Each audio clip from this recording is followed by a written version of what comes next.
Hello friends, welcome to my channel Tulip ব্লগসে তোমাদের অনেক স্বাগত। তো গতকাল আমার ছেলে রোহনের জন্মদিন ছিল। তো যেহেতু আমাদের কেকটা কাটতে রাত হয়ে গেছে, সেই জন্য আমি গতকাল রাতে গতকালকে আমি ব্লগটা দিতে পারিনি, তো আজকে আমি দিলাম। এবার কি হয়েছে, রোহনের বাবার আসতে একটু রাত হয়ে গেছে অফিস থেকে, তো সেই জন্য কেক কাটাটাও আমাদের একটু দেরি হয়ে গেছে।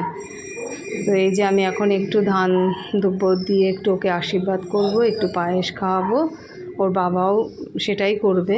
আর ওর ঠাম্মা যেহেতু রাত হয়ে গেছে বলে উনি তাড়াতাড়ি শুয়ে পড়েছে, ওনারও শরীরটা ভালো নেই, উনি তাড়াতাড়ি শুয়ে পড়েছে। আর এই নিজেদের মধ্যে একটু আয়োজন করা, সেরকম কাউকে বলা হয়নি। এত গরম না, প্রচণ্ড গরম। ওর বন্ধু বান্ধবীদের একটু খাইয়ে দিয়েছে বাইরে, আর আমরা একটু এই রাতে একটু খাওয়া দাওয়া করবো। আর কি বলে,